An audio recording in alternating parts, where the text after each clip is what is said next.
Hi. So I would like to introduce you today to the second half of the lesson I started last week, which is the rolling on the side lesson.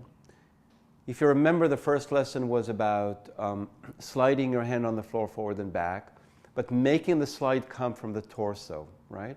So learning to pay attention to the rolling of the ribs on the floor and keeping the hand sliding on the floor as sort of a way to sense that the movement is coming, or at least it seems to be coming, from the shoulder.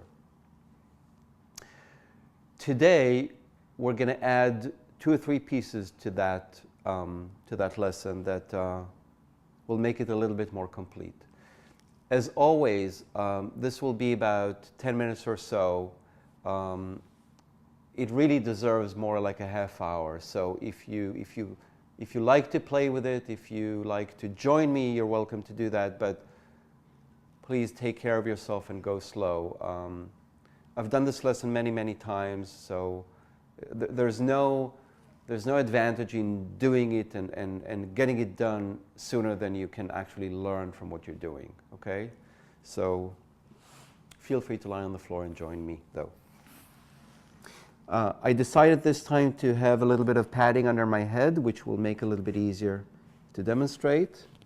I'm creating this image just from the beginning of the lesson.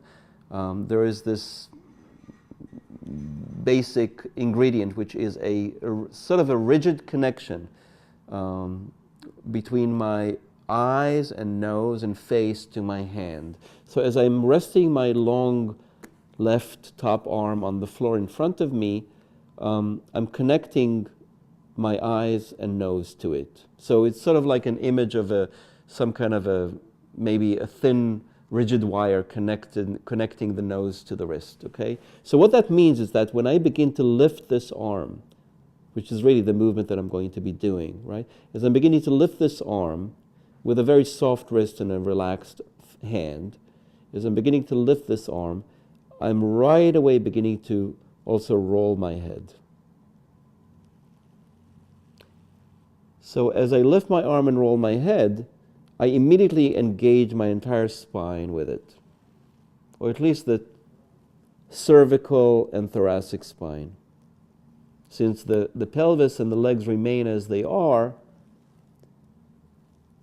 this is once again a twist.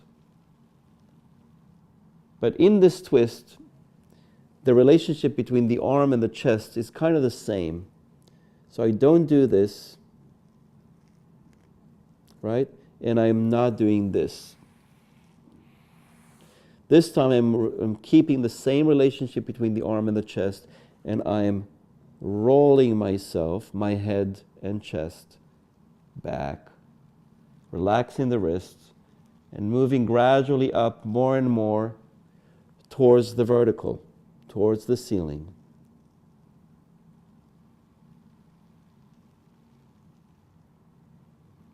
You may notice occasionally that you veer off, that you lose the connection between the eyes and the nose and the hand, and that even though you begin to do this,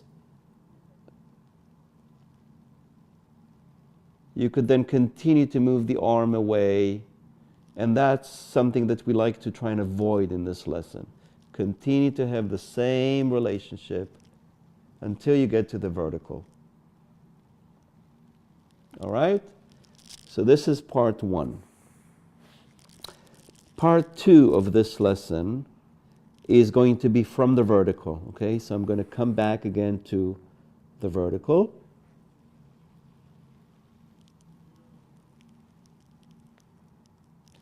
I'm going to make a soft fist and begin to lift the arm and let the hand turn a little bit.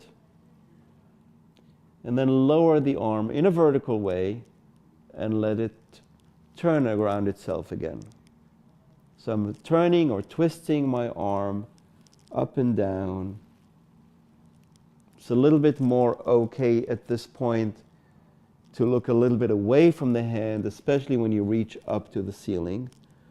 Although it's also possible to continue to look at the hand even when it reaches up. Now you may ask me, in which direction does the wrist or the fist or the hand turns?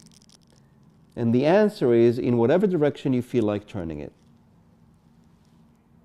Most likely, you will turn it in a way that most people do. And after you've done it a few times, see if you can begin to pay attention to the sliding of the shoulder blade of this arm alongside the spine towards the floor and up towards the ceiling. Once again, you can pay attention to the ground forces working through your ribs as you do that. And if you like to challenge yourself for a little more improvement, you can begin to turn the arm, the hand, in the opposite direction, in the non-congruent way, so that you go up and down in the opposite direction of what is natural for you to do, and see what that does for you. Slow and controlled, please.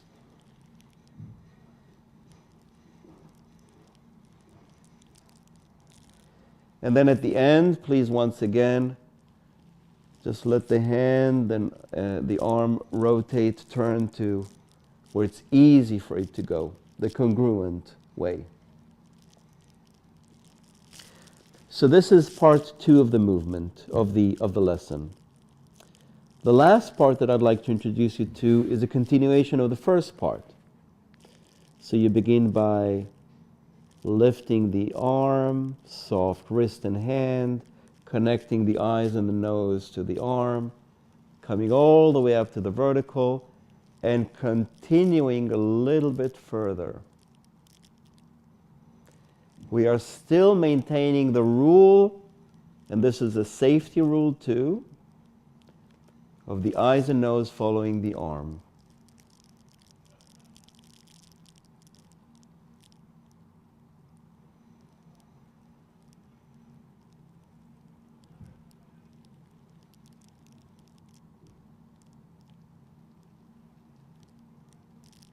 There's a point, though, if you're able to go further, there's a point where you begin to feel that the knees are beginning to separate from each other, or to even lift away from each other, which would allow you to go further towards the floor. But please become aware of when is it that your knees begin to separate or to slide off of each other.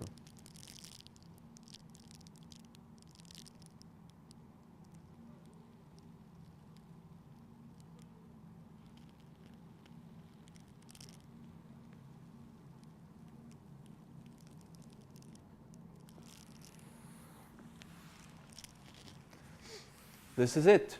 This is the lesson.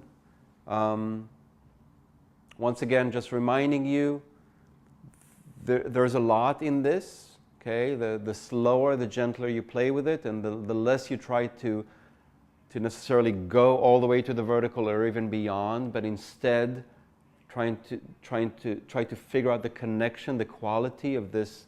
What does this instruction of that tells you to connect your eyes and nose to the hand even mean? And again, if you're struggling with it, feel free to reach out to me either privately or through the comments on YouTube, and you know, I can try and help you figure out how to make this easier for you if you're still struggling. Play with it, and I will see you again next week. Take care. Bye-bye.